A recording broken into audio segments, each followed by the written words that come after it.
There's May Chen's mentioned something that MedSafe also mentions, that Gardasil, and I do want to cover this off because people would have heard the phrase and be alarmed. Gardasil in rare cases causes the immune system to overact in a detrimental way, and you can engender acute disseminated encephalomyelitis or Guillain-Barré syndrome. Do parents have, and I say rare cases, but there are obvious questions that parents may not know the answers to, like whether your daughter or son should have a shot of Gardasil if he or she has a compromised immune system already. Do parents know everything about it? Well, the school-based program is delivered by public health nurses who are well versed in the ins and outs of the vaccinations that they deliver. Parents in the Year 8 program in South Canterbury have all received the ministry booklets on HPV vaccine and the consent form, which does go into some detail about what people can expect before and after vaccine, what the rare side effects might be, but they also point people in the direction of further information if they need it. So, any parent is free to talk to our program coordinator or their own public health nurse, or of course to their own GP about this vaccine. And anyone who wishes can phone the 0800 Immune line for more information. So there's good information out there. Unfortunately, there have always been a small number of people who've disagreed with immunisation, and they've tended to make their views very well known. Yes, but unlike other vaccines opposition, you're not putting any other children at risk. It isn't a very personal decision for a family. I mean, you can argue you might be putting your child at future risk, but it's not like opposition to other vaccines, is it? Well, I mean, HPV is not a new bug, but it's not a nice bug. It can cause genital warts, genital cancers, cervical cancers, and a range of mouth and throat cancers, and no one wants that for their children. So, although it's harmless in many people, it is a vaccine that's got a dark side, and this vaccine program is a great opportunity to protect our boys and our girls against that infection. Do you think the fact that it goes away in 9 out of 10 cases induces a kind of attitude in parents that it may not be vital to take the vaccine? Do you think that's a prevalent kind of feeling out there too? I don't know any parent who would wish on their children the darker side that this infection represents. No one wants their child to develop a cancer 20 or 30 years down the track. No one wants their child to develop genital warts. Yes, it's a very common infection, but yes, there's a significant number of people actually develop problems that no one would want their children. The sort of thing that we'd expect a parent to raise with the public health nurses in the program. People talk about immune systems in many different ways, and it's the nurses that would talk that through in some detail around a specific child. So they'd have the knowledge. Yeah, well, and if they didn't, then they have access to medical advice within the district. So, there's a good backup and to make sure that people have the right advice for their own child. Very good. Thank you, Daniel. Dr. Daniel Williams. Oh, the hour flew by. Scott, very nice to have you with us again, and May, you too. Thank you for your company, everybody. Checkpoint with John Campbell coming right up.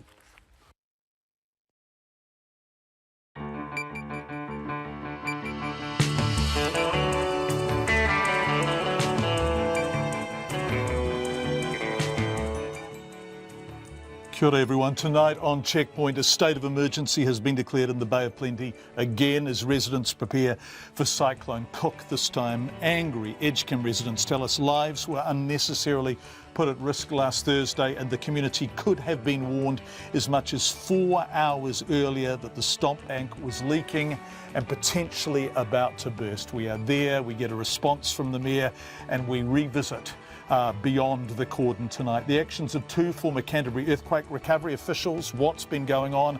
A Filipino rest home worker was given just 2 days to get out of the country after 10 years in the job.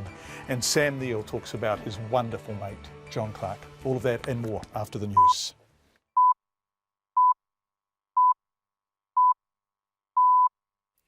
RNZ News at 5. Kia ora, good afternoon. Ko Katrina Bat in a ho. A state of emergency has been extended to the entire Bay of Plenty ahead of torrential rain, including from Cyclone Cook, expected to hit the already sodden area from midday tomorrow.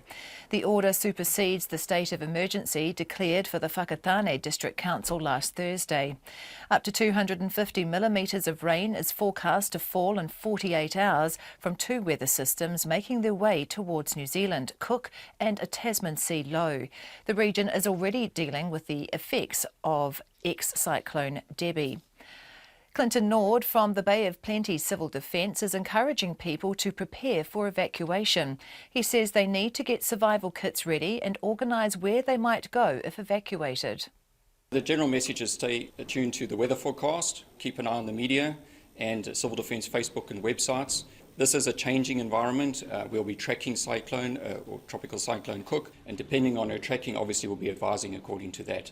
But stay alert, and also as we see now, make sure your getaway kits are ready, have your essential items ready in case you have to move out of areas. Clinton Nord from Civil Defence. The levels of the Matahina Dam will be dropped to a record low to try to prevent the town of Edgecombe being flooded again. An inquiry has found two former Canterbury Earthquake Recovery Authority officials tried to use their positions for their own financial gain, and they'll be investigated by the Serious Fraud Office. The report by Michael Heron QC on behalf of the State Services Commission found Gerard Gallagher and Simon Nikoloff had a clear conflict of interest when arranging Sarah property deals through their own company. The State Services Commissioner, Peter Hughes, says based on the report he would have recommended firing the two men. Mr Gallagher and Mr Nikoloff now work for the Crown-owned company or Takaro, but were stood down during the inquiry. A third man, Murray Cleverly, was also found to have exercised poor judgment by failing to declare his involvement. Mr Cleverly has today resigned from his position as chair of the Canterbury and Southern District Health Board.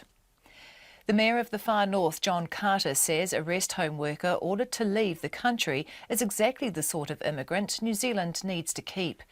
Julie Garcia has been working at Kaitai's Switzer care home for 10 years, but immigration has refused to renew her working visa and has given her 2 days to get out. Mr Carter says there's something wrong when a person of Mrs Garcia's calibre is told to leave. He says she's worked and studied hard and just passed her Level 4 exams to be a specialist caregiver for people with dementia. Once that happens, of course, then it means that she'll become a Kiwi and we all welcome her to be so. And she's going to be a real asset to us and, quite honestly, a very good taxpayer, a good citizen. We need her. John Carter says he's in contact with the Office of the Minister of Immigration and is hopeful he'll allow Mrs Garcia to stay. The police believe they've disrupted one of Wellington's largest known drug syndicates following the arrests of 6 people this morning as part of an investigation into the Porirua mongrel mob. They say they've so far seized 10 firearms, nearly $500,000 in cash, 2 kilograms of methamphetamine, a hand grenade and safes. 150 officers were involved in the operation. 4 people have appeared in the Porirua District Court this afternoon. A 40-year-old woman is accused of supplying methamphetamine and a 23-year-old man of 2 charges of possession and supply of the drug. A 44-year-old man is facing 31 charges, including possession of methamphetamine for supply and conspiracy to supply the drug, and a 46-year-old man is facing 8 similar charges. The woman was granted bail, but all 3 men have been remanded in custody to reappear in court later this month. A Timaru primary school says concerns over safety and parents' rights was behind its decision to withdraw from a program that vaccinates students against one of the world's most commonly transmitted sexual diseases. The nationwide Ministry of Health immunisation program vaccinates Year 8 students against the human papillomavirus. In a statement to RNZ News, the Grantley Downs School Board of Trustees chairperson Nigel Chapman says parents were raising questions about the safety of the vaccine. It's almost 5 past 5. To sport, and the All Blacks prop Charlie Faumuina says the new Super Rugby format is unfair on New Zealand teams. Under the new 15-team format, which comes into effect from next year, New Zealand teams will play each other twice, home and away. The New Zealand derbies have been notoriously tough on players, with the former Blues coach Sir John Campbell saying they're the closest thing to a test match. But Faumuina says there's nothing they can do now. You're always going to have, obviously those 8 tough games every year, and you might get an Aussie team that wouldn't, they'll probably have maybe 1 or 2 tough games, and maybe, but it is what it is. They set the rules, we can't do anything about it now, so we just got to play it and just do the best we can. Charlie Faumuina. Sir John Campbell has called for the Super Rugby squad sizes to be increased in the wake of the increase in local derby games to counter the toll on players. Team New Zealand's America's Cup challenger Aotearoa has arrived in Bermuda on a special charter flight from Auckland. The New Zealand syndicate is the last of the 6 teams to get their boat in the water in Bermuda, with the team's opening race in the Challenger Series just over 6 weeks away. Arsenal's hopes of finishing in the English Premier League top 4 have been dented by a 3-0 defeat by relegation-threatened Crystal Palace. Arsenal, who finished in the top 4 in 20 consecutive seasons, have slipped to 6th. And after sitting in a glass cabinet at the New Plymouth Golf Club for 40 years, the putter the golfing legend Arnold Palmer used on his way to victory in the 1964 Masters has sold for $140,000 at auction in the United States. That's the news. Feeling the housing strain? People are overcrowded into existing properties, and there's no advantage to those families or individuals in reporting to MSD. Bracing for another deluge? It's definitely starting to wear thin, and to be honest, I don't know how many more floods I've got left in me. You don't know whether to laugh or cry or just hide under a rock. Remembering a legend. He was such a genius. He was for the greater part of his working life the greatest satirist in the English language. Morning Report with Susie Ferguson and Guy and Espiner, weekdays from 6. Then on 9 to noon, how big corporates including Fonterra are hurting small businesses with delayed payments. And after 10, maths teacher turned stand-up comic Ramesh Ranganathan on the everyday annoyances that reward him with material. Join me, Catherine Ryan, on 9 to noon after Morning Report on RNZ National. Met Service weather through to midnight tomorrow. Severe weather watches and warnings are in force for heavy rain over many areas. Northern to Whanganui, including Bay of Plenty in the central high country. Isolated showers becoming more frequent this evening, turning to rain with some heavy and thundery falls tomorrow. For the remainder of the North Island, often cloudy, scattered rain spreading east this evening. Heavy falls possible about Kapiti and Wellington tomorrow. Bulletu Fiordland, also Nelson, periods of rain with some heavy and thundery falls gradually easing tomorrow. For the remainder of the South Island, high cloud thickening and occasional rain developing this evening, with heavy falls and gale easterlies developing tomorrow morning about Southland and eastern Otago. The Chatham Islands, mostly cloudy with the odd shower. It's 5:08 and you're listening to Checkpoint. Thanks, Katrina. Coming up tonight, Sam Neill on his beautiful mate John Clark, the Waitangi Tribunal on Corrections, Sarah, K-Coda, HPV and much more. Don't forget that as well as listening to us on the radio, you can watch us on Freeview Channel 50, Facebook, the RNZ website and also now Face TV on Sky Channel 83. Thank you for being with us, however you are joining us. We begin tonight in the Bay of Plenty, where a state of emergency has been declared as Cyclone Cook prepares to make landfall, bringing very heavy rain to areas that are already saturated. Last Thursday, parts of Edgecombe were heavily flooded, of course, and locals have told us they could have had more warning. In fact, they say they should have. 2 College Road residents who returned to their homes this morning say Civil Defence, the Council and the Fire Service were at the stop bank, which was leaking and under serious pressure early last Thursday, but those officials did not warn residents of the potential for disaster. In a moment we'll hear from Mayor Tony Bond, but first here's Mihi Narangi Forbes. Bernadine Ngahu and Russell Milne are neighbours at Edgecombe's College Road. Both returned home to their homes which border the Rangitaiki River, just 30 metres from the stop bank which burst its banks without warning last Thursday. But Ms Ngahu says lives were unnecessarily put at risk that morning. And we actually got up that morning and actually went onto the stop bank, and that's when it was about a foot from the top.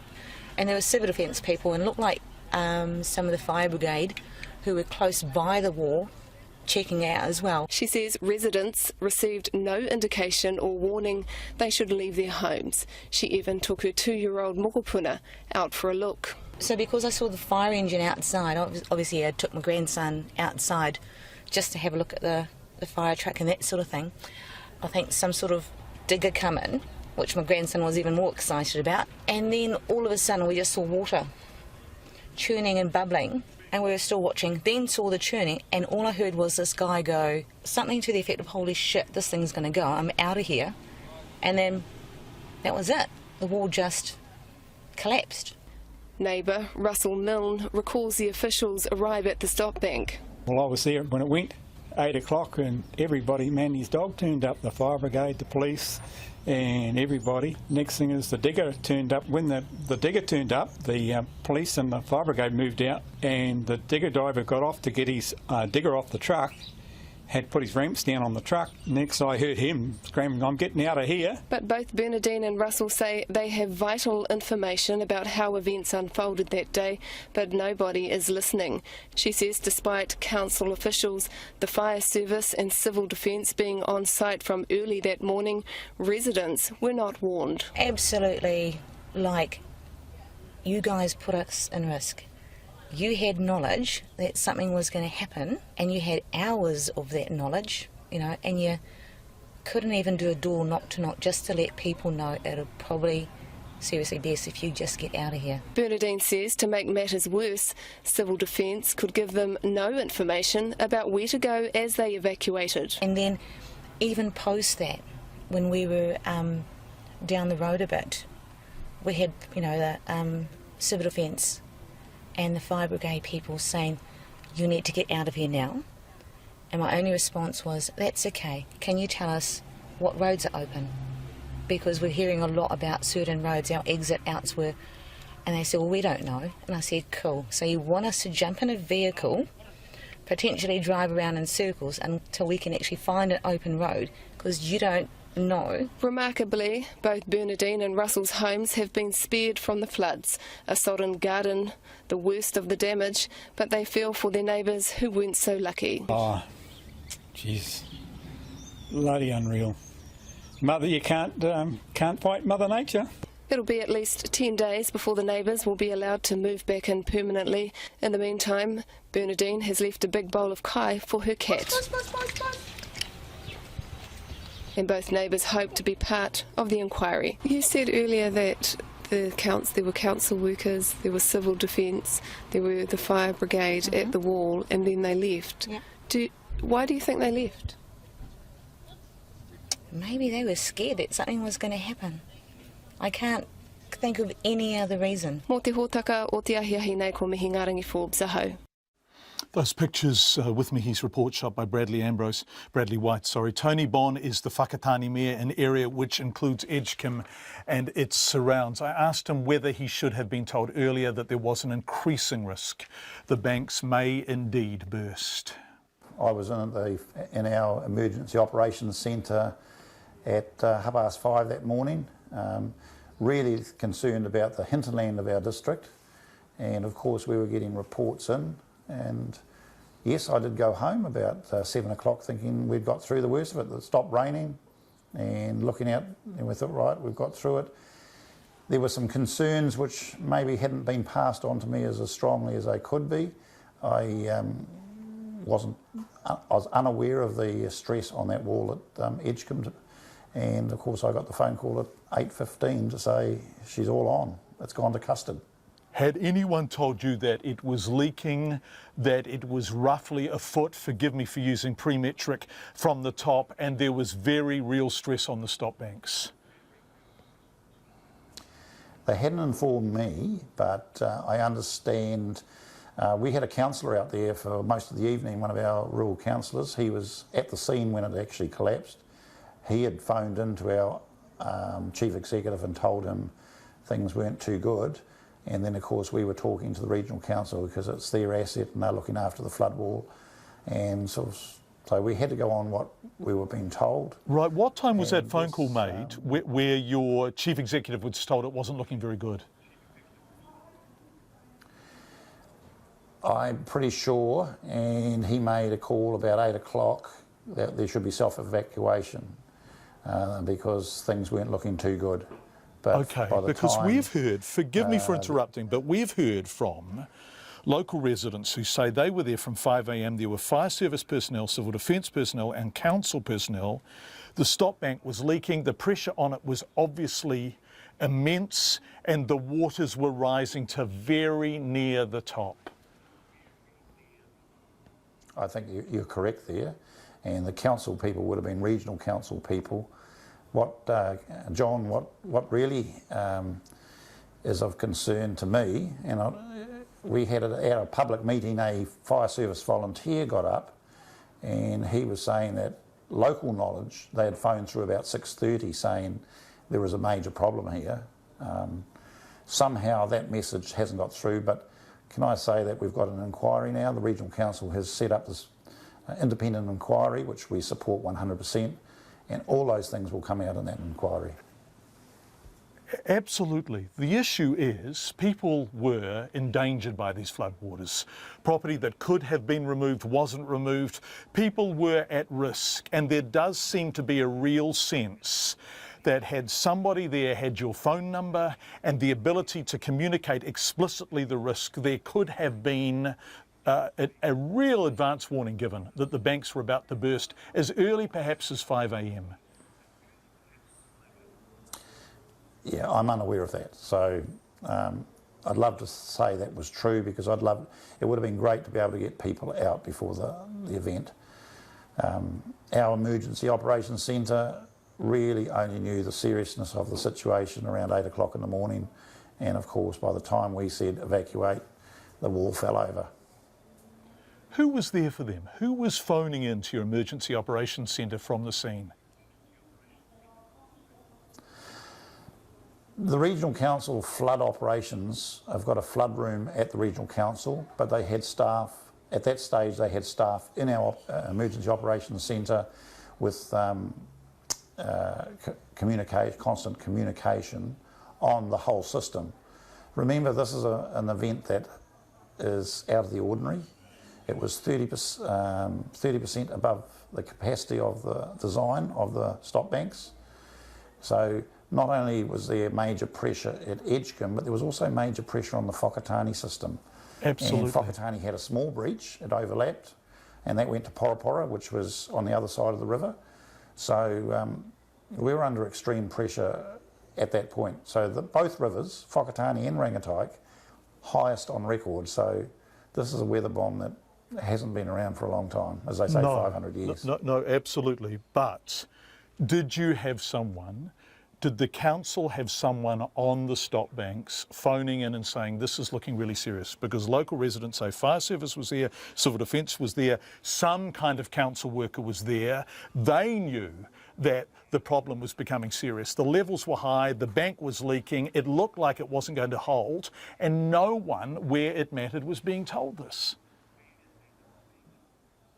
Yeah, and maybe there was most probably a council member. When we say council, and I know the public see council as one, and I'd like to think it as one, but we do have a regional council and a local district council. So when we say council member, I believe that is a regional council member, staff. I know they were there. They were there with some machinery because they obviously knew how serious it was, but they obviously thought they would be able to bolster it up and stop it from breaching. So, but that information may have lacked. We don't know. We're going to find that out in the inquiry. In the meantime, Cyclone Cook, or whatever manifestation of it is going to reach the Bay of Plenty, is heading your way with more heavy rain forecast. How confident are you that the rebuilt bank can hold? I am pretty confident the rebuilt bank will hold, but we're not. It depends on this new weather front that's coming through is a different one. It's a coastal one. It's coming off the sea, so we're going to have a huge amount of rain on the coast.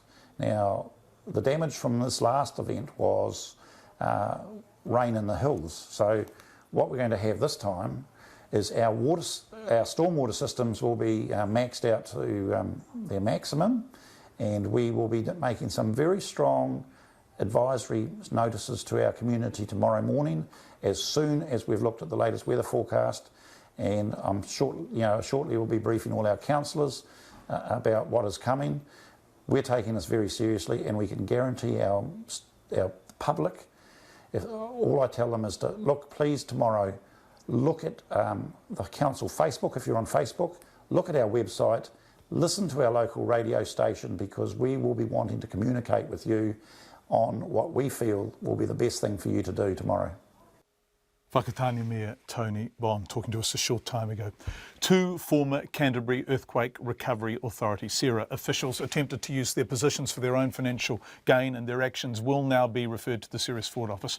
The report by Michael Heron QC on behalf of the State Services Commission found Gerard Gallagher and Simon Nikoloff had clear conflicts of interest when arranging CERA property deals through their own company. Our political reporter May Heron has been at a media conference at the Commission and joins us now live from outside Parliament. Nice to have you with us, May. What have these two men been found to have done? Well, these two were working at CERA, and now this was all during the Canterbury rebuild, of course. And while that was happening, they set up their own company on the site. This was their own private company, and through that company, they attempted to do some businesses with building owners. The problem was that some people thought they were acting for CERA. Now, there was a potential for personal gain here, and Mr. Gallagher and Mr. Nikoloff both said that there was a murky line, as in they had to have their own hands still in the whole private sector game while they worked for CERA. But Michael Heron QC found that they actually went further than that. They crossed the line, that it was a conflict of interest. He said that there were some serious and sustained breaches of the standards. And the State Services Commissioner, Peter Hughes, went as far as to say that if these two were still working at CERA, he would have had them fired. And in fact, if it was up to him, these two would never work in a state service sector again. He's also referred this to the Serious Fraud Office just to see if anything criminal here happened. Here's Peter Hughes explaining why he did that. Firstly, these are very serious allegations. Secondly, they involve the opportunity for pecuniary gain. Thirdly, they involve the use of public office to facilitate that. So they're very serious allegations, and the Serious Fraud Office is the appropriate authority. They have particular jurisdiction in this matter, and they have powers that I do not have as State Services Commissioner. And I want these matters investigated, and I've referred them to the Serious Fraud Office on that basis. Peter Hughes, speaking in fairly strong language for a man in his position, May. What are these people doing now? Well, Mr. Gallagher and Mr. Nikoloff were working for the Crown-owned building company Otakaro, which is a Christchurch company, but they've been stood down throughout the course of the investigation. Now, Otakaro put out a statement today. They said that Mr. Gallagher resigned last month and Mr. Nikoloff resigned just yesterday. Now, these two, they put out a statement as well as in response to the report. They said that they were cleared of any criminality and that those allegations were completely unfounded, and that they were found to be people of integrity. Now, when I saw this release, look, I put that to Michael Heron QC, and I said, these two say these things, is that correct? And Michael Heron said no. In fact, reading the report, clearly Mr. Heron says that there were aspects of what Mr. Nikoloff and Mr. Gallagher said that were plainly false, basically. Look, there was a third guy that was also investigated here. That guy was called Murray McCleverley. He was ultimately cleared, but they did find that he used poor judgment and that he should have also declared his dealings with this business on the side. He was the chair of both the Canterbury and South District Health Boards, and today he has also resigned from his position, basically citing that was the best thing to do. There is still one more investigation going on. It's by the Department of the Prime Minister and Cabinet. This is because they're the ones that are now in charge of what was CERA, basically. Very strong words from Michael Heron QC and Peter Hughes. May Heron, our political reporter outside Parliament. Thank you, May.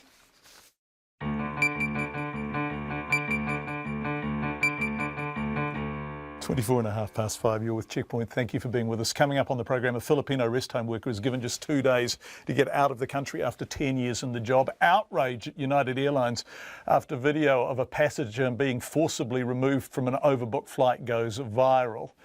And much more coming up. We'd love to hear from you in any way you choose. You can text us 2101, you can tweet us at Checkpoint RNZ, Facebook Checkpoint with John Campbell, or email checkpoint@radionz.co.nz. Lots of people telling us they're watching us on Sky Channel 83. Thank you. A far north rest home is fighting to keep a Filipino staff member who's been given just 2 days to get out of the country after 10 years in the job. Julie Garcia works at the Switzer home in Kaitaia. The trust that runs the home says Mrs. Garcia is one of its best and longest serving workers, and it's invested in training her to a level 4 qualification so she can work in the dementia unit. She just passed the exam, which ironically would have given her enough points to stay if she got residency. And every year till now, her work visa has been renewed, but last Friday, with no warning, Julie Garcia got a letter from Immigration New Zealand saying she just had 48 hours to leave New Zealand, full stop. It's told the trust it hasn't advertised widely enough to replace her with a New Zealander. She's still here, terrified to set foot outside her house, while her indignant employers appeal to immigration. Our Northland reporter Lois Williams asked the Switzer home manager Jackie Simpkins why immigration wants Mrs. Garcia replaced. What they're saying is that you can employ any New Zealander so long as the skills can be trained.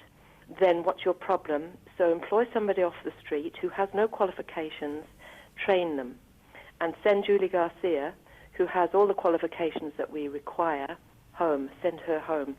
Just throw her away now. 10 years of commitment, work, effort, and our funding as a trust to bring her up to this level. Okay, so then we think about the Ministry of Health, who audit our services, require us to have certain qualifications in place. Skills and experience are not good enough. They want to see the paper that says, this person who's working in my dementia unit has got a qualification to do so. Now, I can't get those qualifications off the street. They take some time to achieve. And so we've got one ministry in the New Zealand Immigration Department saying that her skills and training are irrelevant because we could train a New Zealander to do that, any Joe Bloggs off the street, which we can, of course, but it'll take us a few years. And then we've got the Ministry of Health saying, but when we come to audit you, we're going to want to see the piece of paper that you have for the people who are doing the work. Yeah, and Juliet has this qualification? She has a level 3 qualification in residential aged care, and she's just completed a level 4 qualification in diversional therapy. We need to work in any part of our home, the rest home, hospital, or the dementia unit, and we are very sad.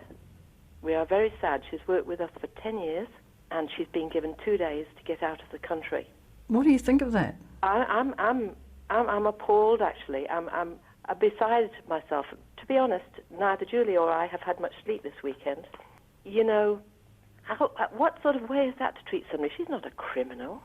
Even if New Zealand's immigration comes to the decision that actually they're still not going to issue her with a work visa, we need to be sure that we treat people properly, decently, and give them time to pack up their home that they've actually developed over the last 10 years and make their way back to their country with some dignity and respect. There's a lot of unemployment in Kaitaia. You would think that people would be eager to grasp at any job that was going, but is that not the case? Well, it's very difficult to employ people. You know, I have to say that we introduced pre-employment drug testing late last year, and that was brought about by an incident that occurred that required us to do so, really, to take it as a significant risk to our workforce. What was the incident? It was essentially one of my staff coming to work really under the influence of something or other, and we had to go through a disciplinary process there, and as a result of that, we decided that it was probably a risk to our organisation, particularly living in the far north. You know, there's drugs are available freely around places, I think probably throughout the country, actually, not just the far north. So we decided that it would be responsible and reasonable approach to take to do pre-employment drug testing now. And since we've done that, actually, the number of applicants that we have applying for jobs is significantly reduced. That's Jackie Simpkins talking to our reporter Lois Williams. Far North's Mayor, John Carter, former MP, of course, is also backing that appeal to immigration to let the Garcias stay. He says Julie Garcia and her husband are hard workers, great citizens, and the Far North needs them. Katrina is standing by with the headlines, but just before them, their motto is Fly the Friendly Skies. Whoops-a-daisy. United Airlines has sparked outrage after a passenger was forcibly removed from a flight the airline had overbooked. And videos posted online of the incident went far and wide. They show a man screaming as he was yanked from his seat on the flight before it departed from Chicago to Kentucky to make way for, the airline's own staff. The man, who was one of 4 selected at random to be kicked off the flight, but when he wouldn't budge, the crew called police, and after a struggle, the man was dragged down the aisle and off the aircraft. CNN's Renee Marsh with this report. A United Airlines passenger was dragged off of an overbooked flight from Chicago to Louisville when he refused to give up his seat Sunday night. Busted his lip. Passengers were horrified as they saw 3 Chicago airport police officers board the plane and yank the man from his seat. His head hit the armrest and blood flowed from his mouth as he was pulled down the aisle. Oh my God, look at what you did to him! Witnesses say the flight crew was trying to free up seats for United Airlines employees. Once they drag the guy off, and then subsequently the United employees come on the plane, the other passengers were just berating the employees, saying things like, "You should be ashamed of yourself. You should be embarrassed to work for this company." In a statement, United said the flight, quote, was overbooked. Normally, when this occurs, passengers are asked to voluntarily give up their seats for compensation, and the situation is resolved. However, this was not the case on Sunday night's flight, and United was forced into an involuntary deboarding situation. Perhaps the compensation was not good enough. The airline didn't get all the volunteers it needed, so its computers picked which passenger to kick off. Families and unaccompanied minors were given priority to keep their seats. It's unclear what the offer actually was, but passenger rights activist Charlie Leoka says the airline should have offered the maximum. The maximum of denied boarding, which the government requires you to pay, is $1,350 in cash. They could have offered the maximum, and that would have taken care of the problem. The incident sparked outrage on social media. One person tweeting, United Airlines is pleased to announce new seating on all domestic flights. In addition to United First and Economy Plus, we introduce Fight Club. The backlash so fierce, the airline CEO was forced to respond, tweeting, "I apologize for having to re-accommodate these customers. Our team is moving with a sense of urgency to work with the authorities and conduct our own detailed review of what happened." Was the passenger wrong in any way for refusing to get off? I don't think he was wrong. I think my only way of saying that he's wrong is, well, I've never seen this happen before. I've never, ever seen a passenger roughed up and dragged off a plane to put a flight attendant on. I mean, that's just idiocy. That report from CNN, you're flying the friendly skies of checkpoints. Sorry, 5:33. Sorry, Katrina. Coming up, a Timaru school withdraws from the HPV vaccination program. The Waitangi Tribunal finds the Department of Corrections has failed Māori. David Cunliffe's valedictory speech, we're going to take some of it live. Sam Neill and his beautiful mate John Clark and more. But first, Katrina with the headlines. A state of emergency has been extended to the entire Bay of Plenty ahead of torrential rain, including from Cyclone Cook, expected to hit the already sodden area from midday tomorrow. The order supersedes the state of emergency declared for the Whakatane district last week, with up to 250 millimetres of rain forecast to fall in 48 hours. Meanwhile, Clinton Nord from the Bay of Plenty Civil Defence says people in the area need to prepare for evacuation. The Bay of Plenty Regional Council says the levels of the Matahina Dam will be dropped to a record low to try to prevent the town of Edgecombe being flooded again. An inquiry has found 2 former Canterbury Earthquake Recovery Authority officials tried to use their positions for their own financial gain, and they'll be investigated by the Serious Fraud Office. The report on behalf of the State Services Commission found Gerard Gallagher and Simon Nikoloff had a clear conflict of interest when arranging Sierra property deals through their own company. The police believe they've disrupted one of Wellington's largest known drug syndicates following today's arrests of 6 people as part of an investigation into the Porirua mongrel mob. They say they've so far seized 10 firearms, nearly $500,000 in cash, 2 kilograms of methamphetamine, a hand grenade and safes. 4 people have appeared in the Porirua District Court this afternoon. A former head of prison says corrections has put high Māori reoffending rates in the too hard to deal with basket. Kim Workman, who's now a research associate at Victoria University's Institute of Criminology, has made the comment after today's announced Waitangi Tribunal finding that corrections has no adequate plans in place to reduce Māori reoffending. Those are the headlines. I'll be back at 6. Let's turn to business news now with Jonathan Mitchell joining us live from Wellington. Jonathan, a person has pleaded guilty in the country's first criminal prosecution of insider trading, right, in a listed company shares.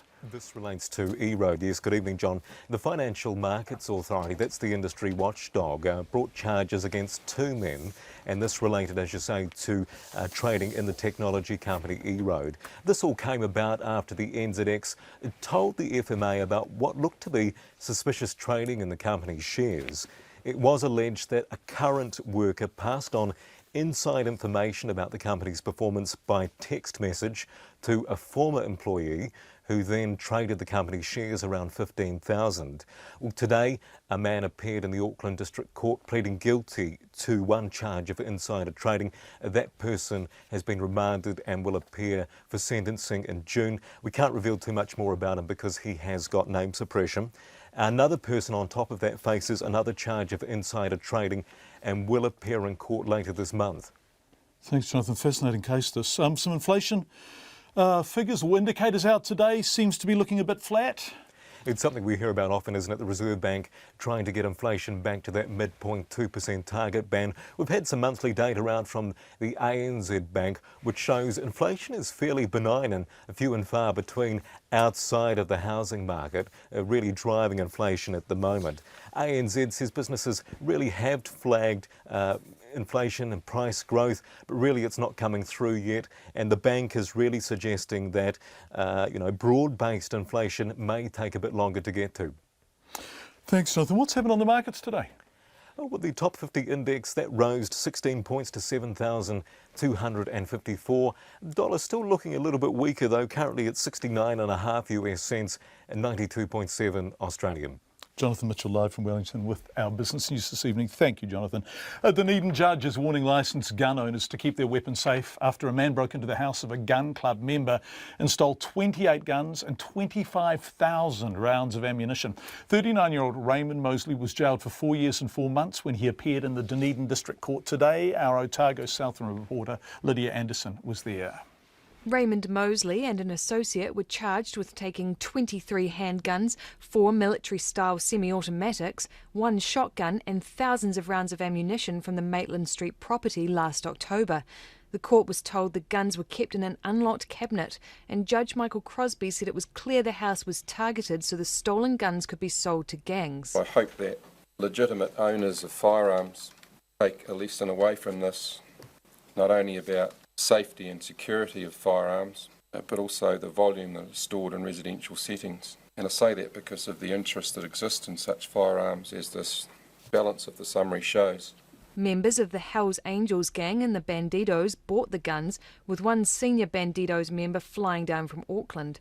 Judge Crosby said he didn't accept Mosley's explanation that he was conned into posing as a glazier by his friend. Alarming that such quick contact was made with senior members of criminal gangs, and in my view the burglary, which if agreed you were a party to, was committed with that market in mind.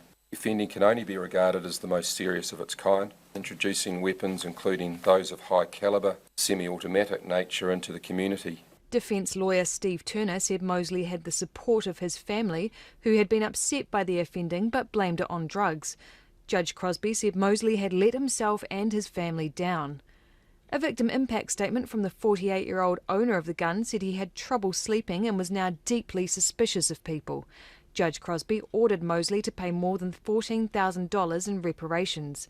In Dunedin for Checkpoint, Lydia Anderson. Grossly disproportionate and devastating for New Zealand. That's the verdict of the Waitangi Tribunal, which today found the Department of Corrections has failed Māori by not doing enough to reduce the high Māori reoffending rates. The tribunal released a report this afternoon calling for urgent action from the department to reduce the number of Māori who are returning to prison again and again. Lee Marama McLaughlin reports. Within 2 years of being released from jail, about 40% of Māori prisoners are back behind bars, compared with 30% of non-Māori. And the disparity between Māori and non-Māori reoffending rates is widening. Now the Department of Corrections is being called out for having no specific plan to reduce Māori reoffending, just a target to cut the overall reoffending rate by 25%. The Waitangi Tribunal says that's a breach of its obligations to protect Māori interests, and the Crown needs to set and resource a Māori-specific reoffending target. It's vindication for former probation officer Tom Himmelpo, who filed the claim after 30 years working for the department. I'm more happy for our people. Maybe there's a glimmer of hope now that things will actually happen and the system will get better. Māori make up about 15% of New Zealand's population, but more than half of its prisoners. The tribunal says the overrepresentation of Māori behind bars is affecting 10,000 tamariki and has gone on for so long now that it seems normal. Mr Himmelpo says it can't go on. There's no way out of this. I mean, they've got to do it now because they're coming under media attention. Not only the media, they're coming under everybody's attention, and the heat is going to be turned up. The tribunal is urging the Corrections Department to create a new Māori strategy immediately and to give more power to its Māori Advisory Board. In addition to proper targets, it wants a budget dedicated to achieving them and more treaty awareness training for senior staff. But Corrections Chief Executive Ray Smith denies that the department isn't focused on Māori. Well, I don't think it's as stark as that. I mean, first of all, there is a plan of response to Māori reoffending, but it's not as in-depth as it could be, and they will see that emerge. We do have a range of programs that are budgeted for, including a whole Māori services team, which many organisations and government don't have anything of the like. So we will resource initiatives where we need to. You'll see the emergence of a much stronger plan, but it's not just about building a plan, it's actually doing things and making things happen for Māori people, and that's been my focus and will continue to be so. Mr Smith says since the tribunal inquiry, a new target has been set to reduce Māori reoffending by 25%, but he says the department can't do it alone. One of the things that's really challenging is the density of Māori people in prison that are in gangs. And, you know, sadly what I see is much of the terrific work that goes in to help people change their lives gets undone on exit from prison. And that's where I really need a hand with iwi Māori-based organisations to try and help those transitions. Kim Workman is a research associate at Victoria University's Institute of Criminology and a prison reform advocate. The former head of prisons says the department has put Māori issues in the too hard basket. They've tended to invisibilise the Māori issues. You know, if you look at the department's departmental briefings to incoming ministers since 2008, not one of them have made a mention of Māori. The Waitangi Tribunal is also recommending a law change to the Corrections Act to include the Crown's treaty obligations to Māori, in the hope it will go towards fixing what it calls a devastating situation for Māori and for the nation. For Checkpoint, ko Lee Marama McLaughlin aho. As Australasia mourns John Clark, his family and friends are attempting to come to grips with the unexpected death of a much-loved man who appeared to be in very good health. John Clark and Sam Neill had a friendship that spanned almost half a century. They would go on to work together and to be mates in that way that makes you richer and better. John Clark was brilliant, Sam Neill says. Clever, funny, a great writer, a fantastic actor, and a very fine man. He was also the best kind of friend, dating all the way back to Victoria University. I remember the first thing I ever saw him do was he came on stage. You can get a recording of it. The flea race. He'd got that New Zealand racing commentary right down. He had a sort of table in front of him, and the whole sketch, you can hear it on YouTube, is a New Zealand flea handicap, and the narrator, he himself, has obviously got a few quid on Daggy Boy. and as the race goes on and Daggy Boy keeps getting passed by different fleas, this big finger would come down and eliminate the opposition. Yeah, he was, but he just had to walk on stage and people would laugh. He didn't even have to do anything. There was something innately funny about it. But on top of that, he was such a good actor. What did you talk about when you were together in Melbourne? What would you talk about, you boys? Well, I think sort of everything amused John. He was particularly amused by politics. He was very curious about many, many things.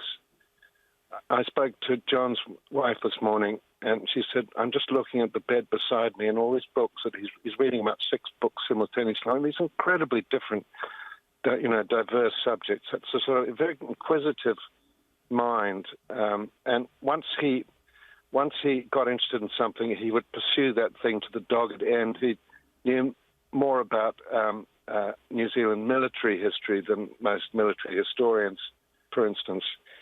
But it was politics that amused him more than anything else. It wasn't to say he wasn't angry. He got angry.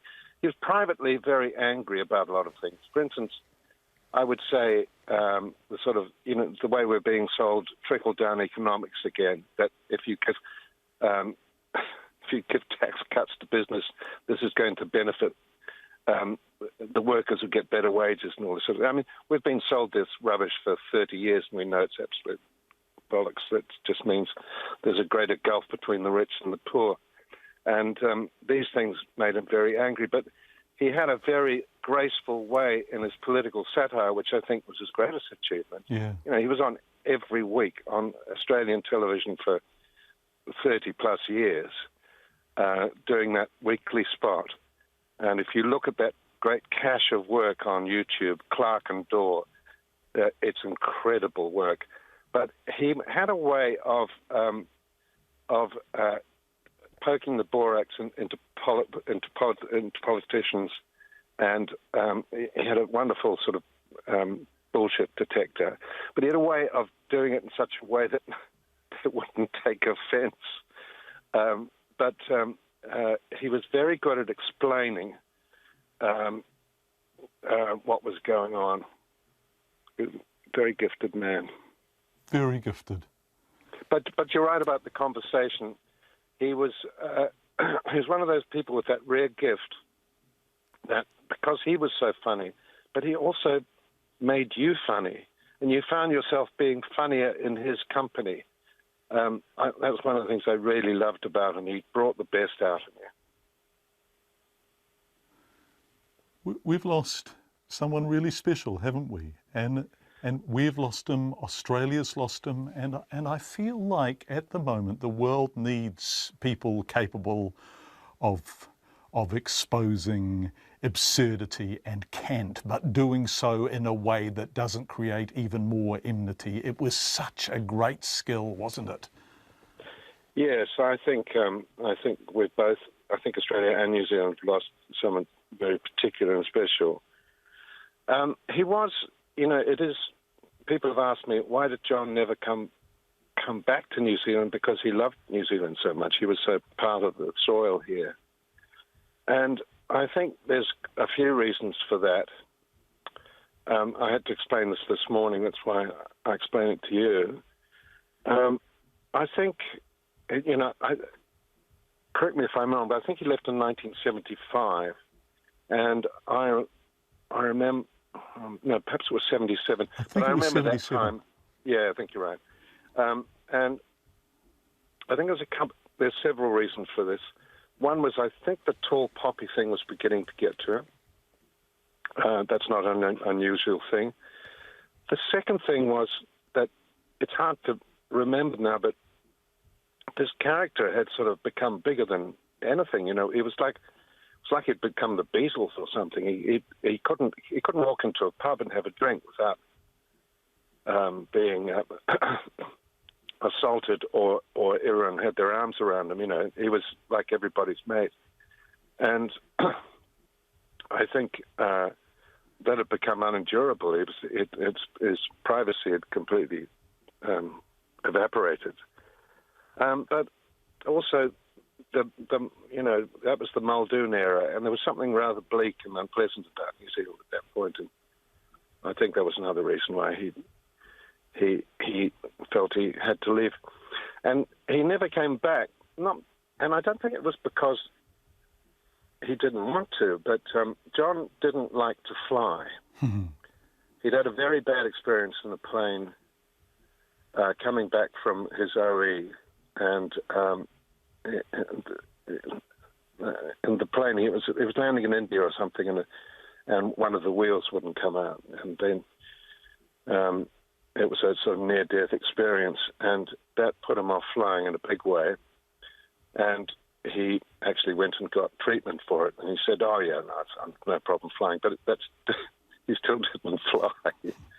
So I think it was just difficult to come back to New Zealand. But also, I suspect that because he was such, he left Fred Dagg behind in New Zealand, and I think he probably felt that he was always going to be Fred Dagg in New Zealand. I don't know. I mean, I'm only speculating because he was very good at deflecting these things.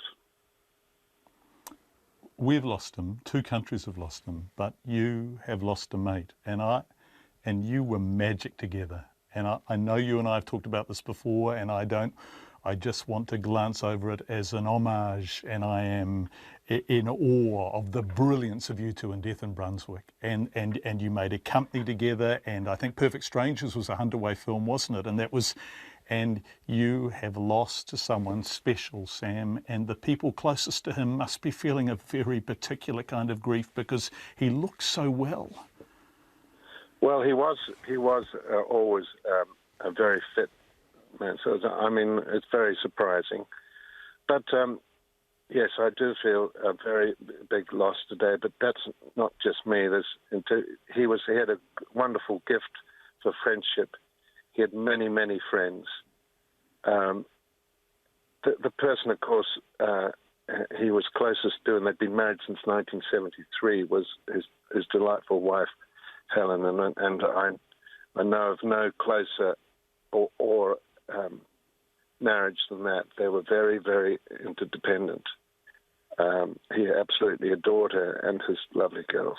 So, they're off too.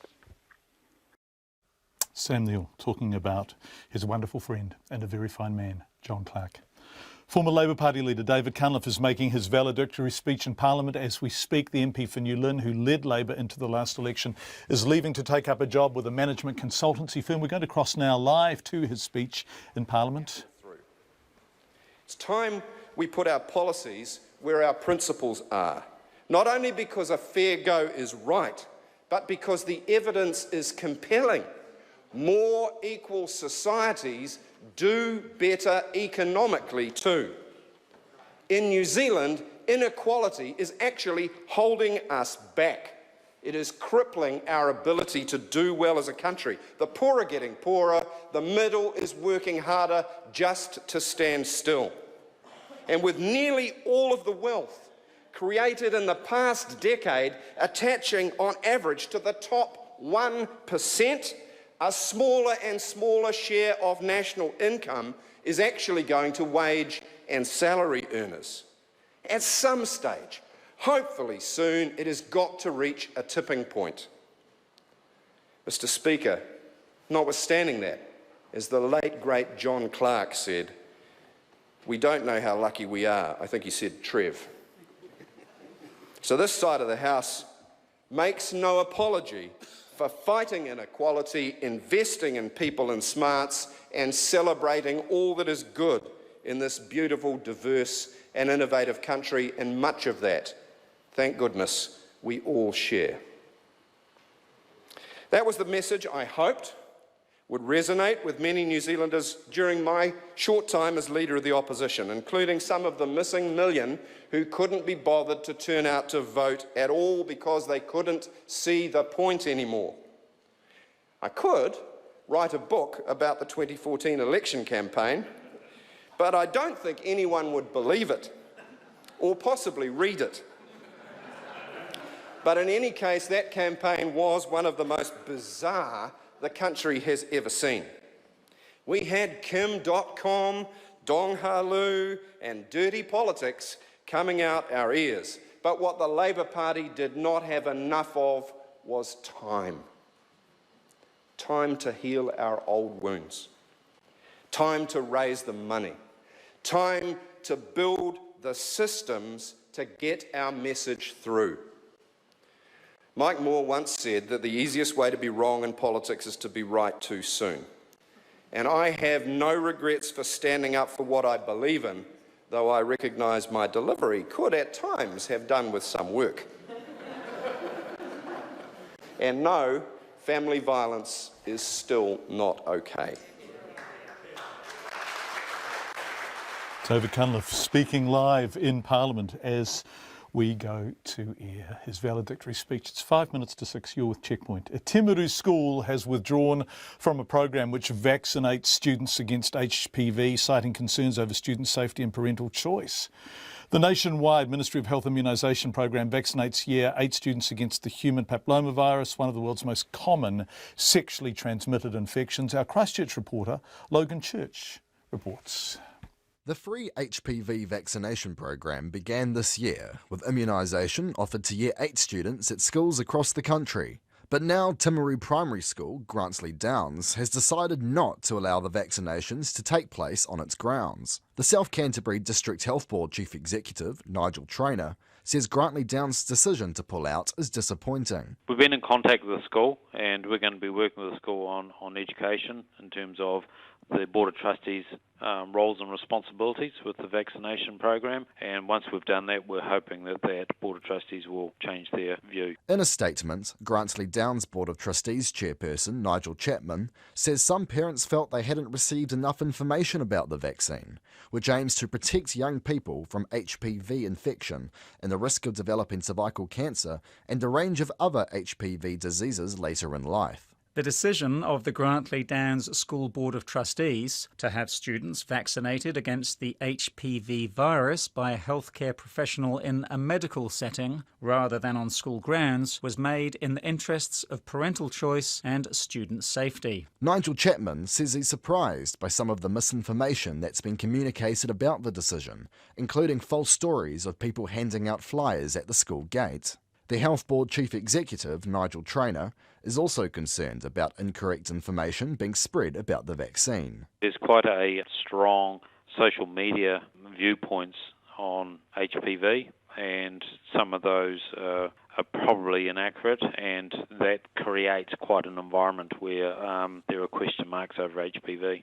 Immunisation Advisory Centre Director, Nikki Turner, says the vaccine is safe and is one of the best ways to protect the largest possible number of children. What we do know for people of this age is you get much better chance of being vaccinated if you can offer it on site in school. It's much more difficult for families to find time to take these young people to general practice to get vaccinated. So school-based vaccination is very convenient, it's very safe, and it's very effective. So this is really disappointing. South Canterbury Medical Officer of Health, Dr. Daniel Williams, is responsible for promoting health initiatives to the region. He says while he respects the school's decision, he would have preferred they got on board. We would prefer that all children have the opportunity to be vaccinated on site in their school setting, and that's why we're keen to make sure that all schools have good information about the importance of protecting all of their children. The Ministry of Health says about 5% of schools opt out of the vaccination program. In Christchurch for Checkpoint,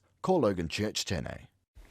Just past 2 to 6, the government has made a $2.6 million grant to help the Kaikoura and Huranui districts manage earthquake waste, including hazardous material. The Environment Minister, Nick Smith, made the announcement at Waio's quake-damaged waste facility today. The money will be used to help the districts rebuild such facilities, recycle earthquake debris and manage hazardous waste such as asbestos. Nick Smith was asked if the initiative had come too late, given the quake happened 6 months ago, but he says the demolition work is now only starting to pick waste up. The truth is that for many building owners, they have been in the assessment phase and trying to work out which buildings will be reconstructed, which will be demolished, and really that demolition effort is going to start getting underway now. I look at a town of Waia that's got 70 homes, about 30 of those have been red or orange stickered. As they go through the reconstruction process, we'd expect many tonnes of waste from every one of those buildings. You multiply that across the district and you're talking about an order of magnitude of 4 or 5 times the normal levels of waste, and that's why we need to get ahead of the play, put this infrastructure in place, put the skills in place and put the recycling in place. Nick Smith says the money will be split between Environment Canterbury, the Hurunui District Council and the Kaikoura District Council, and will come from the government's Waste Minimisation Fund. Lots of feedback coming in tonight, lots of people watching us on Sky. It's lovely to have your company, however you're there. Virginia says, yes, John, ideally the Council of Civil Defence should have given warnings that the stop banks had questionable stability. However, you had many people say what they saw was going on. What about your average citizen taking some initiative here and warning their neighbours, why wait for officialdom? It's your life. Take action. Thank you for being with us on Checkpoint. RNZ News at 6. Ngā mihi nui, good evening. Ko Katrina Batten tēnei. Civil Defence is warning Bay of Plenty residents to get prepared for possible evacuations ahead of expected massive rainfall. The state of emergency in the flooded Whakatane district has been widened to include all of the region. Te Manu Kōrehi reporter Shannon Haunui-Thompson has more. Cyclone Cook is heading for Bay of Plenty, along with a tropical low. Up to 250 millimetres of rain is forecast to fall in 48 hours from midday tomorrow, accompanied by gale force winds. Land is already saturated from Cyclone Debbie last week, and the levels of Lake Matahina will be lowered and flood walls reinforced to try and protect the devastated town of Edgecombe from another onslaught. Civil Defence is encouraging all Bay of Plenty residents to prepare survival kits, have an evacuation plan, keep up to date on weather forecasts and monitor its social media and website for the latest information. Ko Shannon Haunui-Thompson, aho. 2 former Canterbury Earthquake Recovery Authority officials tried to use their positions for their own financial gain and are to be investigated by the Serious Fraud Office. A report by Michael Heron QC on behalf of the State Services Commission found Gerard Gallagher and Simon Nikoloff had a clear conflict of interest when arranging Sarah property deals through their own company. The State Services Commissioner, Peter Hughes, says based on Mr Heron's report, he would have recommended firing the 2 individuals if they still worked for the Commission. I consider the actions of Mr Gallagher and Mr Nikoloff at Sarah to be serious misconduct that is unacceptable in the New Zealand Public Service. I have referred the results of this investigation to the Serious Fraud Office for them to consider whether any of the activity is potentially criminal in nature. Peter Hughes. A third man, Murray Cleverly, was cleared, although he was found to have exercised poor judgment by failing to declare his involvement. Mr Cleverly has today resigned from his position as chair of the Canterbury and South District Health Board. The former head of prisons says corrections has put high Māori reoffending rates in the too hard to deal with basket. The Waitangi Tribunal has found that corrections does not have adequate plans in place to reduce Māori reoffending and wants the department to take urgent action to create a Māori strategy.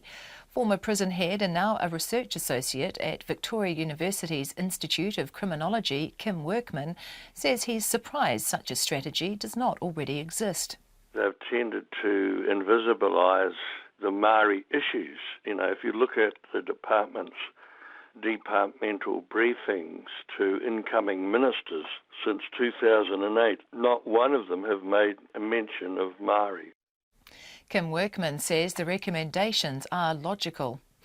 A Timaru primary school says concerns over safety and parents' rights was behind its decision to withdraw from a program vaccinating students against one of the world's most commonly transmitted sexual diseases.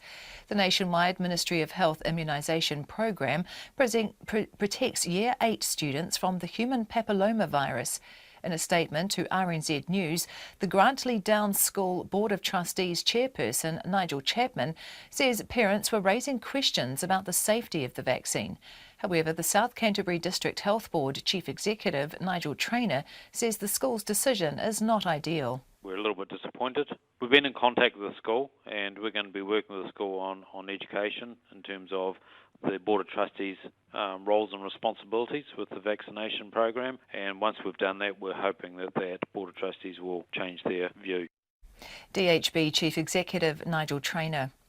The Mayor of the Far North, John Carter, says a rest home worker ordered to leave the country is exactly the sort of immigrant New Zealand needs to keep. Julie Garcia has been working at Kaitaia's Switzer care home for 10 years, but immigration has refused to renew her working visa and has given her 2 days to get out. Mr Carter says there's something wrong when a person of Mrs Garcia's calibre is told to leave. He says she's worked and studied hard and has just passed her Level 4 exams to be a specialist caregiver for people with dementia. Mr Carter says he's in contact with the Immigration Minister's office and is hopeful he'll allow Mrs Garcia to stay. The American air carrier United has been forced to issue a partial apology after one of its passengers was hurt while being forcibly removed from an overbooked flight. A doctor flying with the airline was dragged, bleeding and shouting, from the plane after he was asked to disembark from a flight at Chicago's O'Hare Airport because transferring aircrew needed his seat. Video showing airline security guards dragging the man from his seat has gone viral on social media. It's 6:05. To sport, the Australian Rugby Union has extended the time frame for the Melbourne Rebels and Western Force to state their case for Super Rugby survival beyond 2017. The AAU chairman, Cameron Klein, says the governing body's initial plan to decide which franchise would be cut from the competition by Thursday had been scrapped. Sports editor Stephen Hewson reports.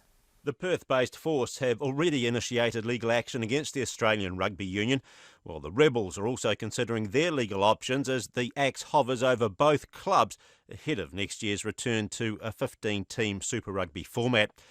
Meanwhile, the All Blacks and Blues prop Charlie Faumuina says the change in format is unfair on New Zealand's teams, as they have to play each other twice now, and the local derbies are much tougher than the matches against the South African and Australian sides. You're always going to have, obviously those 8 tough games every year, and you might get an Aussie team that wouldn't, they'll probably have maybe 1 or 2 tough games. To counter the toll of the local derbies on players, the former Blues coach Sir John Campbell has called for squad sizes to be increased from 2018. This is Stephen Hewson. The Warriors playmaker Kieran Foran has been criticised for being part of what former Parramatta player Brent Kenny says is a growing trend of players breaking their NRL contracts. Kenny, a 4-time premiership winner with Parramatta in the 80s and 90s, says players are pulling all sorts of stunts to get out of their contracts. He suggests while players be given more leeway by their clubs to address personal issues, the end goal should be that they return to the club rather than move on. That's the news. Tonight on Nights, a brief history of squatters with Alexander Vorzadevin, urban revolutionaries or the advance guard of gentrification. We put our Tuesday featured talk on ice with a panel discussion on Antarctica. It helps to keep it fresh. While this week's pundit, philosopher Anne Kerwin discusses happiness, as outlined by fellow thinker Daniel Habron. There's even a 4-point plan in there somewhere. On Nights with me, Brian Crump, after the news at 7. On RNZ National. Met Service weather through to midnight tomorrow, and severe weather watches and warnings are in force for heavy rain over many areas. Northland to Whanganui, including Bay of Plenty in the central high country. Isolated showers becoming more frequent this evening, turning to rain with some heavy and thundery falls tomorrow. For the remainder of the North Island, often cloudy, scattered rain spreading east this evening. Heavy falls possible about Kapiti and Wellington tomorrow. Bulla to Fiordland, also Nelson, periods of rain with some heavy and thundery falls gradually easing tomorrow. The remainder of the South Island, high cloud thickening and occasional rain developing this evening, with heavy falls and gale easterlies developing tomorrow morning about Southland and eastern Otago. The Chatham Islands mostly cloudy with the odd shower. It's 6:08 and you're listening to Checkpoint. Thanks, Katrina. Yes, our weather is terrible heading towards the Bay of Plenty. We can't warn strongly enough. If you are in that region, and we know you know this, do keep an eye out on the appropriate websites, particularly civil defence. Edgecombe residents have expressed concern today that more warning should have been given about the stop bank bursting last Thursday. Locals say the stop bank was leaking from about 5 a.m. on Thursday morning. Although Civil Defence, the Council and the Fire Service were there, they didn't warn residents of a disaster that really was starting to appear likely. It comes as a state of emergency is declared across the Bay of Plenty in preparation for Cyclone Cook, which is, as we just said, expected to bring very heavy rain to those already saturated areas. Our reporter Zach Fleming is there. Hi Zach, joining us by live view. What's happening and who have you got with you? Yeah, well, John, as you said, there's a state of emergency down here, but it's a little bit different to normal. Instead of a state of emergency because of what's happened, we have a state of emergency down here because of what's coming. And I have Clinton Norde from the Bay of Plenty Civil Defence to talk us through the latest here. So, Clinton, what are we expecting over the coming 48 hours or so? Zach, what we've seen is happening now is the weather forecast is 200-250 mils in 48 hours, accompanied by severe wind, gale force, which can bring on large sea swells. So we are taking precautions because on top of what we've just had and having the impacts that we had in Whakatane, especially Edgecombe, we are concerned about the rain that's coming over the next few days. So we've taken precautionary measures to extend the declaration out further for our region and to be able to coordinate across the region. You mentioned sea swells, but with that heavy rain, what else could happen? What else are we expecting? With heavy rain, obviously the river schemes itself, all the rivers are going to be impacted. These will be closely monitored, as well as the potential for surface flooding, landslips throughout the region, so instability of slopes. So there's a number of impacts that this weather could impact on us. Sure. And what's your advice to people over the coming, tonight, tomorrow morning? What should they do? I think I want to stress that we've got some lead-in time for this one, and that's why we've been precautioned. So we're urging all our communities to take preparations. And some of the key things is stay up to date with the Met Service forecast, watch the weather news, stay up to date with Civil Defence postings and information, and take the time to prepare your getaway kits and do a bit of planning about if you have to move, where are you going to go to, who are you going to go stay with. Sure. As we know, some people in Edgecombe have been allowed to return to their homes. Can that stop bank that's there at the moment cope with this coming rain? The Mayor Tony Bond said he was hopeful. Yes, we've been advised by the Bay of Plenty Regional Council flood team that they've done a lot of reinforcing work on that breach, and they're quite confident that that will hold. But as with anything, this river schemes are designed to a certain specification, and these rainfalls we're getting, if they do come our way, may be testing those to quite stress limitations. So we have to be precautionary because anything could go wrong, but we are really hoping it's not going to be that way. Cool, thank you. That's Clinton Norde from the Bay of Plenty Civil Defence there. Now, as we know, some residents have been able to return to Edgecombe, but a lot of them haven't been able to. I met a family of 6 today who are returning to their home for the first time today since the flooding happened. Their home has been red zoned, so they were only allowed in for around 15 minutes or so. 15 minutes to grab whatever they can. Just the things that matter to us, the things that can't be replaced. Yeah. Photos of our kids and stuff. And so are those the first things that you kind of rushed to grab today? Yeah, they were, and the passports.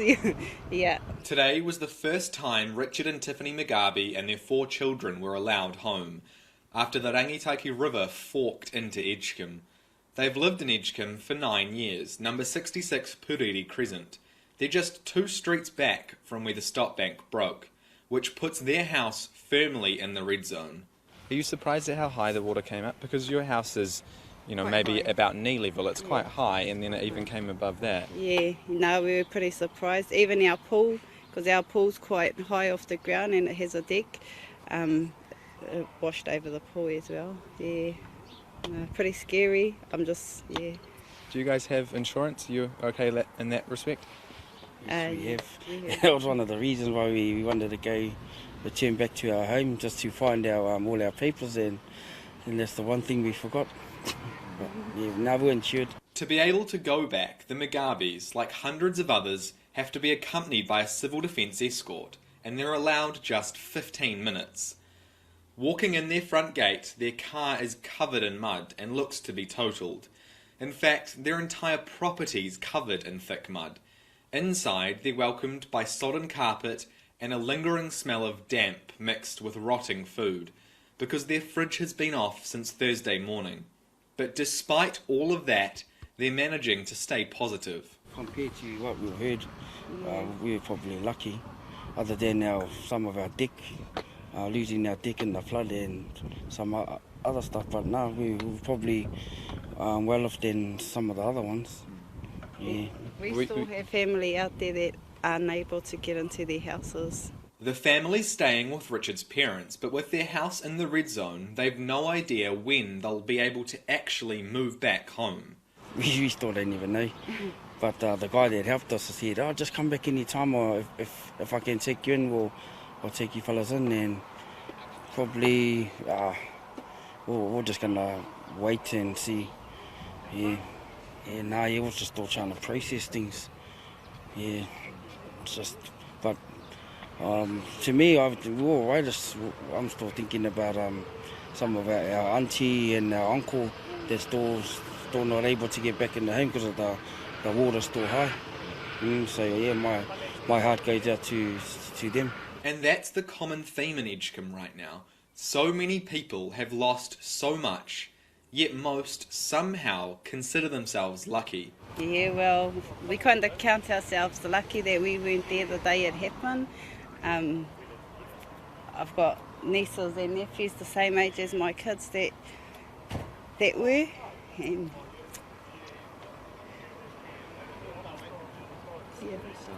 yeah. For Checkpoint, Zach Fleming.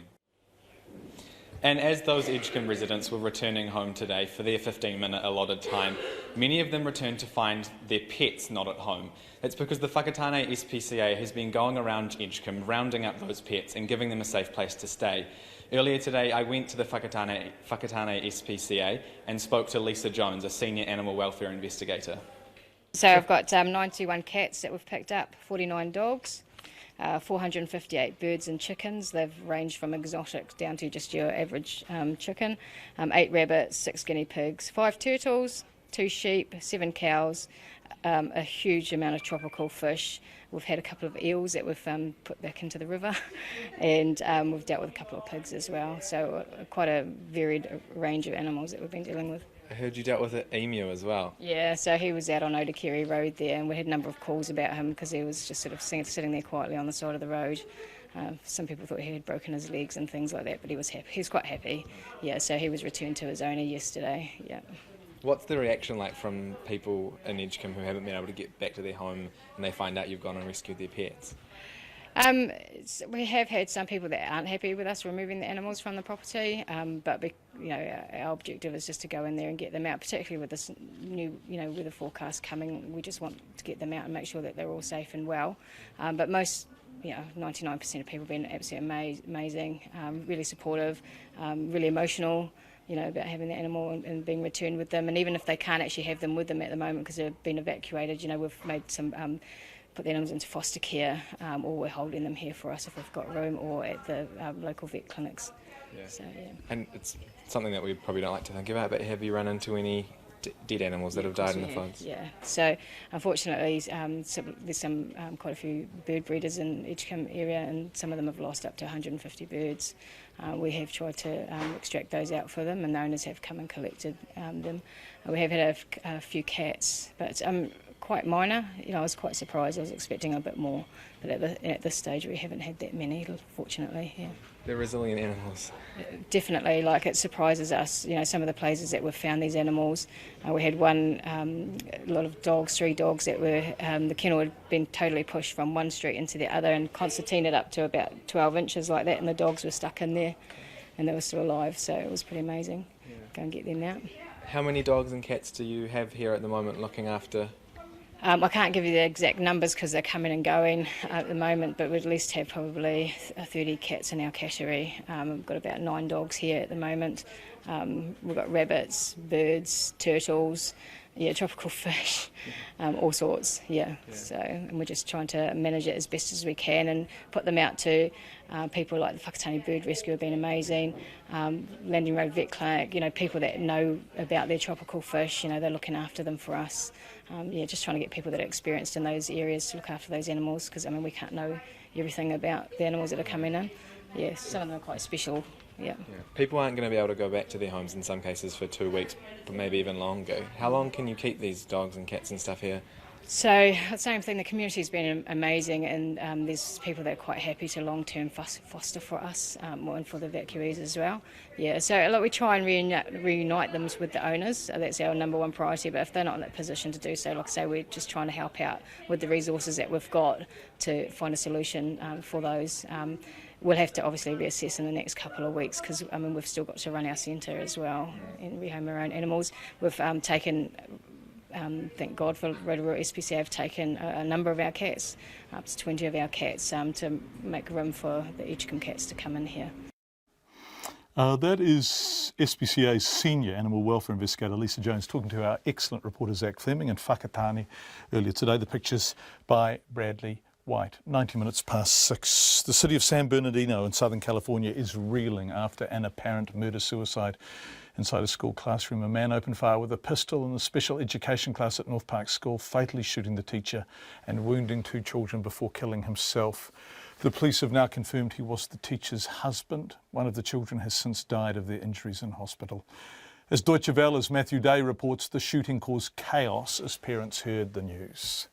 They rushed to the school as soon as news of the shooting broke. A parent's worst nightmare. Were their children safe? Some were able to make phone contact with the other side of the fence. Others weren't so lucky. How many students do you have at North Park? I only have 2. And have you gotten any information from them? Do they carry cell phones or? That's a problem. Nobody knows nothing. Unlike all the other parents and grandparents, they're paranoid. They don't know what's going on. It's just not knowing. Police massed around the school, but the incident was over quickly. San Bernardino's police chief describing it on Twitter as a murder-suicide.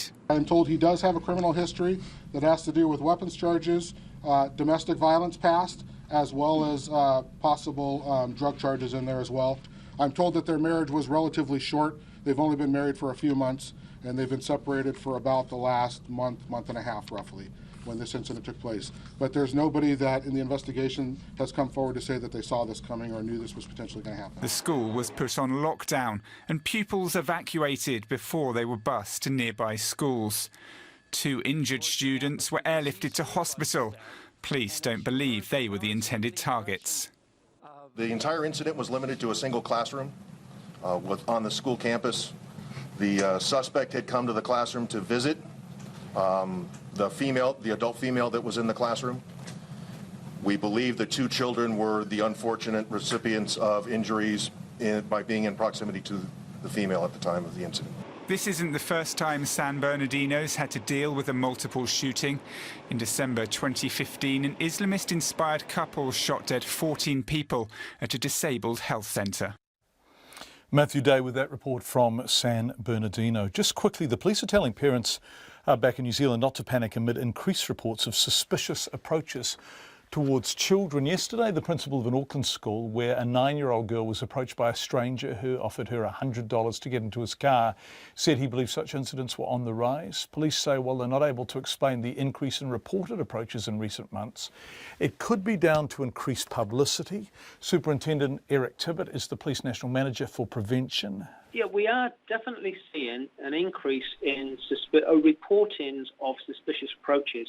Now, we can't really pinpoint the cause of this increase, but historically, we'll generally notice an increase in this type of reporting when we've got heightened and increased publicity around it. Now, the fact we have our young people raising these issues and, bringing into the attention of adults provides me with confidence that, the youngsters have trust and confidence in reporting these incidents, and we'd rather the youngsters and students report all of these incidents so that we can investigate them and see which ones are maybe miscommunication or a misunderstanding of the situation, as opposed to we've got something more serious at play.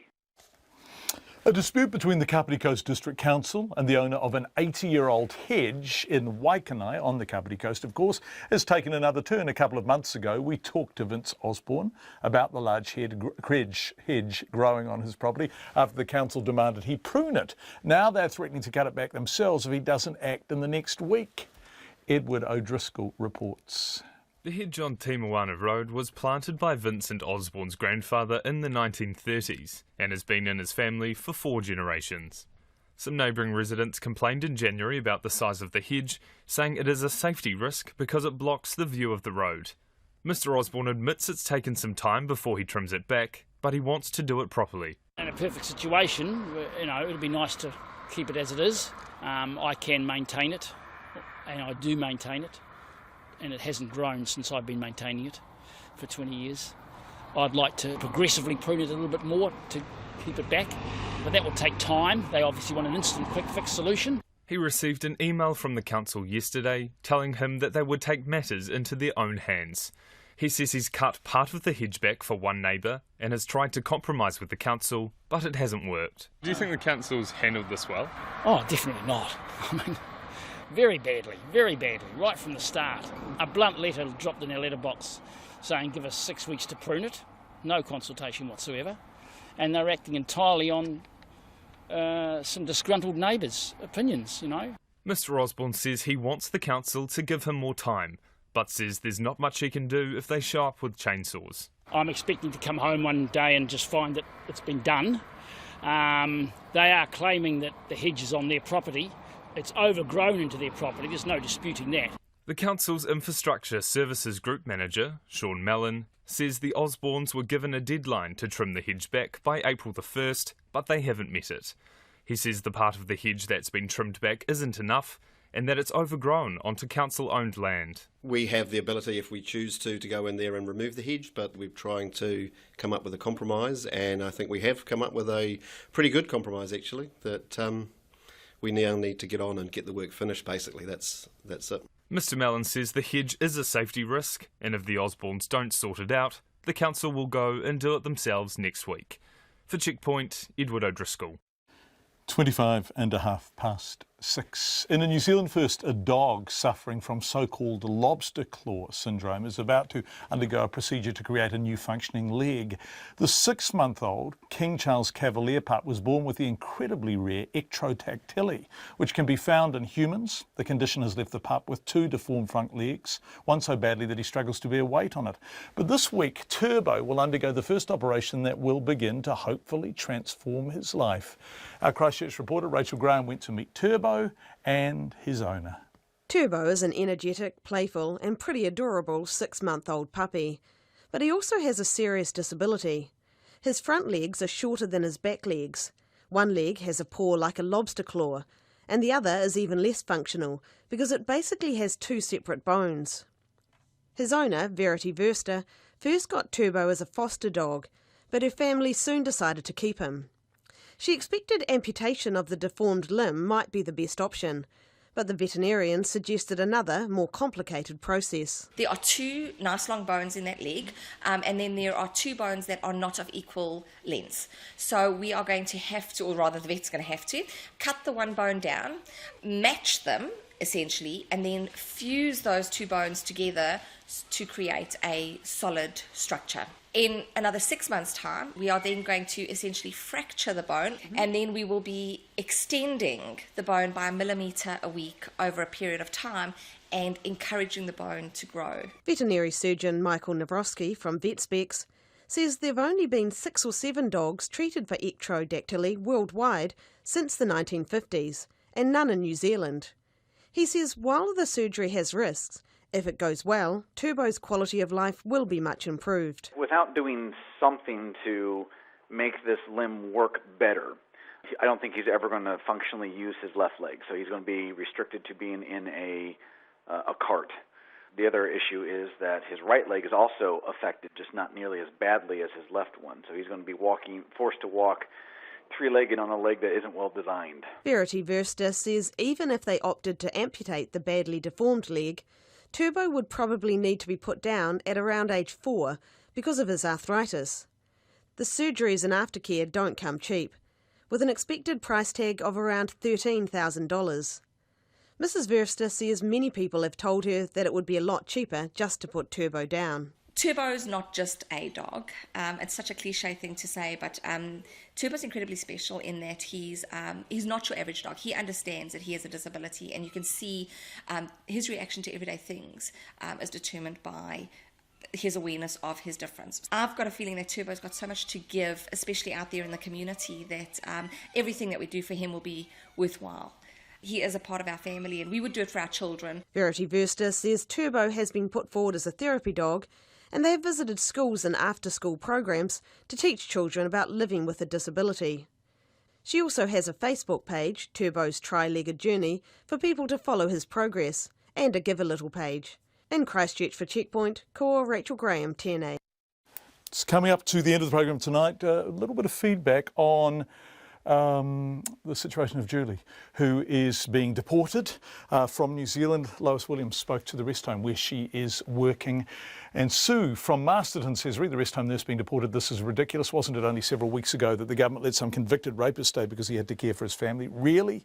Which is the more valuable and contributing person to our society. A great deal of lovely feedback on Sam Neill talking about John Clark, two very fine New Zealanders, those men. Sam on with us earlier in the program talking about his beautiful mate, lifelong friend really. They met at university. That interview is available online. Radio New Zealand is still RNZ for obvious reasons, but you can now watch us on lots of places, and people are reacting with considerable delight to the fact that they can now see what we're doing on Sky TV, Face TV, channel 83 on Sky. If you're watching or if you're listening, thank you for being with us.